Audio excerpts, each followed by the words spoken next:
Prophet ﷺ is asleep. The home of his wife Zainab radiallahu ta'ala anha. He wakes up, his face is flushed red. He's seen something terrible in his sleep. And then he utters these famous words which every Arab remembers, particularly now. He says, Waylun al-Arab, woe unto the Arabs in particular. Min sharrin qad iqtarab, because of a great evil which is now going to descend upon them. It is close. And then he raised his fingers like this, and he said, today a hole has been made in the barrier bit by Zulkarnain. This is not the size of the hole. This only symbolizes the hole. What it implies is that Allah is now bringing down the barrier. And so the release of Ya'juj and Ma'juj commenced in the lifetime of the Prophet ﷺ. And so Yawmul Qiyamah commenced in the lifetime of the Prophet Muhammad ﷺ. Who are they? Ya'juj and Ma'juj. Number one, they are those who made the return of the Jews to the Holy Land possible. They are Ya'juj and Ma'juj. But can we fine-tune that? Where was the barrier? The companions of the Prophet ﷺ may have been in that expedition, which was sent in the year 50 of the Hijrah, to go and locate the spot. They went, and they located the spot in a gap between the Caucasus Mountains. And they came back to report that the barrier was lying in ruins. Just north of that barrier in the Caucasus Mountains, just north of that, were the tribes called the Khazar tribes, Khazar. And shortly after the death of the Prophet ﷺ, these are the people, the European people, who converted to Judaism. They're not Jews, they became Jews. But once you become a Jew, we treat you as a Jew. These are the people who stopped the Muslim army from taking Europe. Like an impenetrable wall, we could not defeat them. The minor attack on Europe took place through Spain.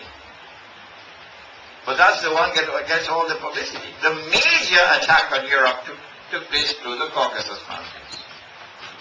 And these are the tribes, the Khazar tribes, who prevented Islam from entering and taking control of Europe. The Prophet ﷺ now begins to speak about Dajjal. He is a being created by Allah, wujud, who is a person who one day will appear as a Jew, as a young man, powerfully built, with curly hair. But we're not going to talk about his eyes for the moment.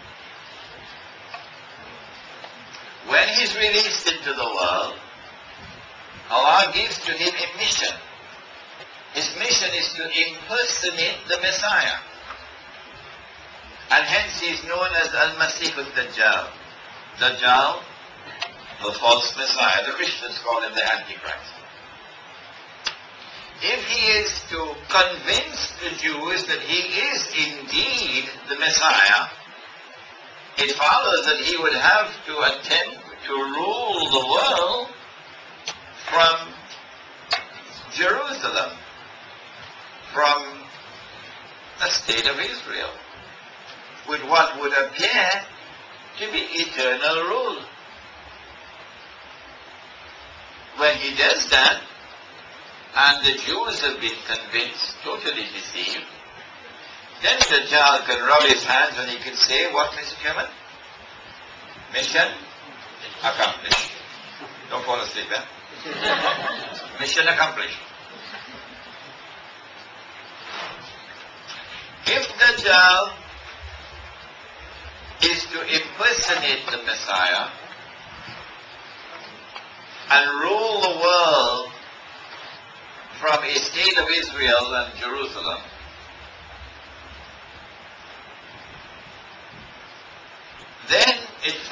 logically, through a process of logical deduction, that he'd have to take a number of major steps. Minor steps are also there.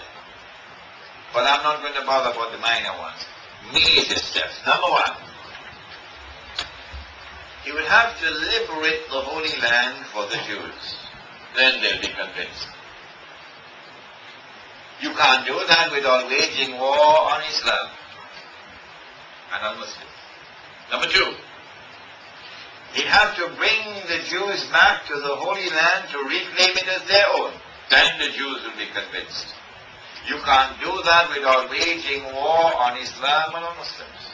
Number three, he would have to restore a state of Israel in the Holy Land and get the Jews to believe that this is the Israel of Nabi Dawood alayhi salam and Nabi Sulaiman alayhi salam. Of course it would not be an impostor. Then they would be convinced. You can't do that without waging war on Islam and Muslims. Are you beginning to understand now the war on Islam? Number four, he would have to cause that state of Israel to become the ruling state in the world.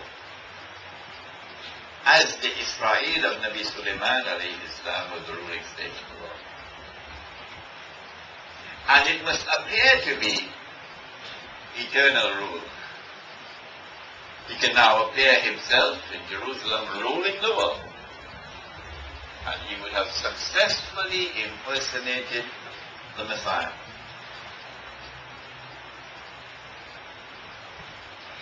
Now that is an extremely difficult task to perform. How is Dajjal going to do that?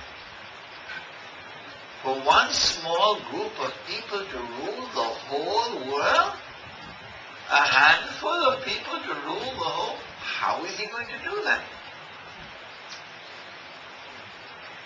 Well, central to the strategy must be to bring all of mankind together as one Jamaat.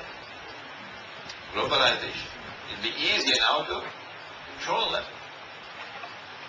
The Prophet ﷺ revealed to us some of the strategies of Dajjal. And this is an essential part of the lecture. I'm not straying from the channel.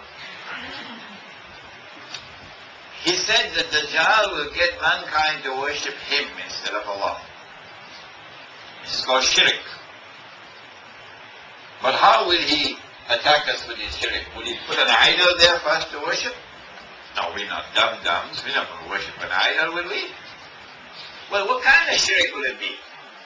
The Prophet warned. He said that his shirk would be so difficult to recognize. How difficult?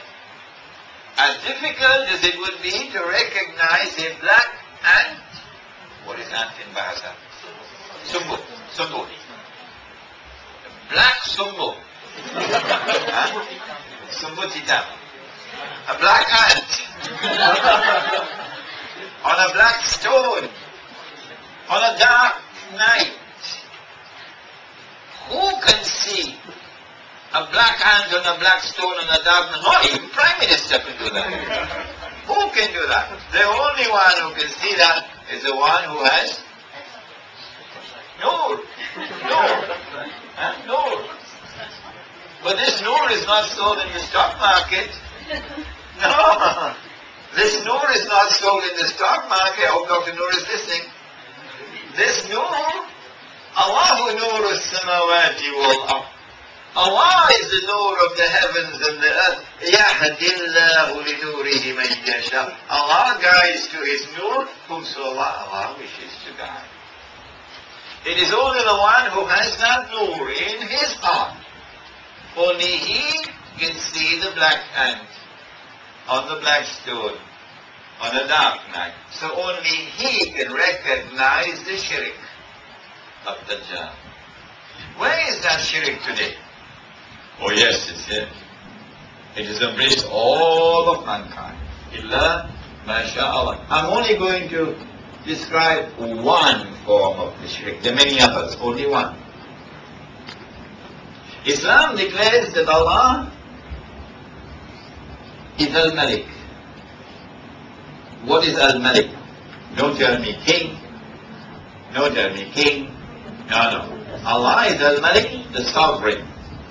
The one who possesses sovereignty. That is political terminology. The one who possesses sovereignty. Anyone who claims sovereignty other than Allah is committing shirk. Anyone who recognizes that claim has entered into shirk. The modern state, which if you didn't know, let me tell you, was born in Europe, had its diapers changed in Europe. The modern secular state.